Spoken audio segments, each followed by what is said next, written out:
दरअसल वारणावत से जिंदा बच निकलने के बाद जब पांडव दुर्योधन की नजरों से बचते हुए भाग रहे थे तो समय ही उन्हें हर मुश्किल से बचाता हुआ उन्हें आगे का रास्ता दिखा रहा था।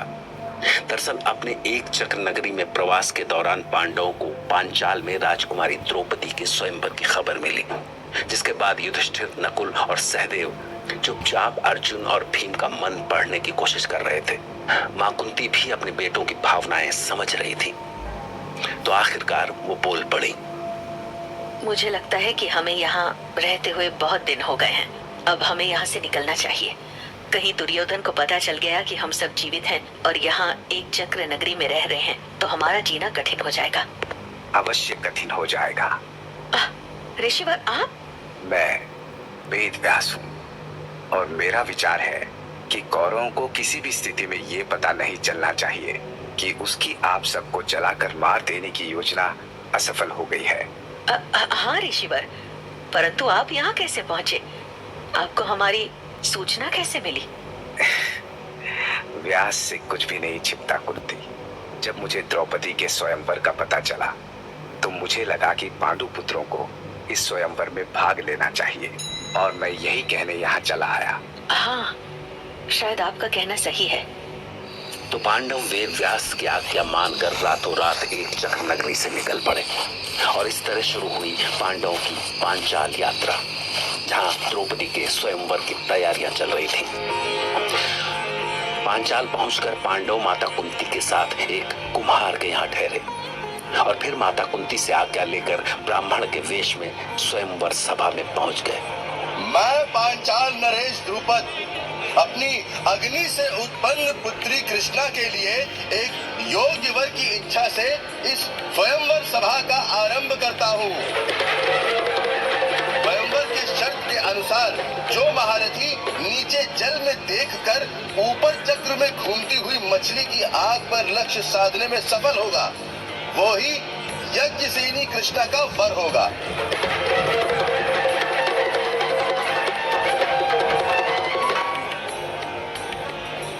मैं यज्ञसेनी कृष्णा का भाई धृष्टद्युम्न लक्ष्य संधान के लिए राजा महाराजाओं को आमंत्रित करता हूँ।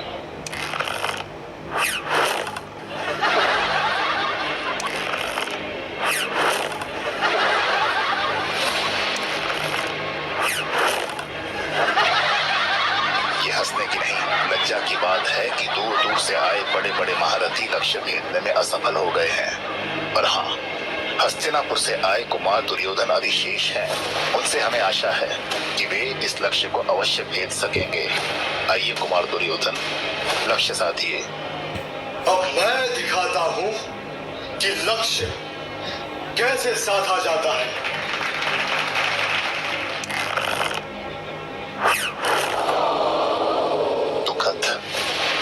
दुखद है कि कुमार दुर्योधन भी असफल हुए। नहीं कुमार धृष्टद्युम्न, मैं असफल हो गया। इसका अर्थ ये नहीं कि इस धरती पर ऐसा कोई नहीं है जो यह स्वयंवर ना जीत सके।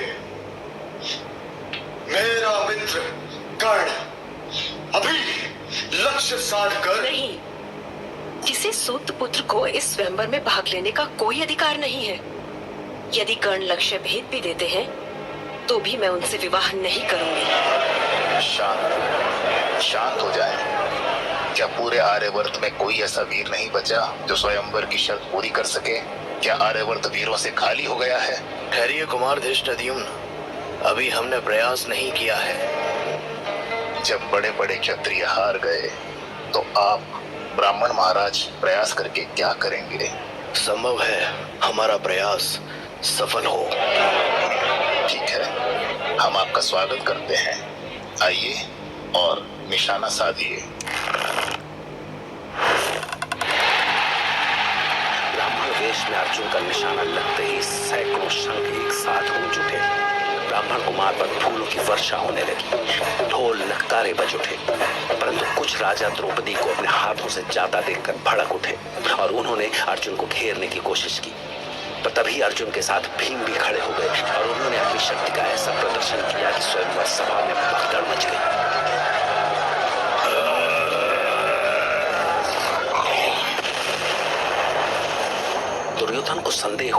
इतना बड़ा तीरंदाज अर्जुन और ऐसा बलशाली भीम ही हो सकता है। पर जब तक वो अपना संदेह पक्का कर पाता, अर्जुन और शेष पांडव द्रौपदी को साथ लेकर वहां से निकल चुके थे। दुर्योधन उनका पीछा करना चाहता था, पर फिर उसे लगा कि लाक्षागृह से पांडवों का जीवित बच निकलना असंभव ही है, और वो वापस लौट गया। स्वयंवर में अर्जुन ने द्रौपदी को जीता तो था, लेकिन अब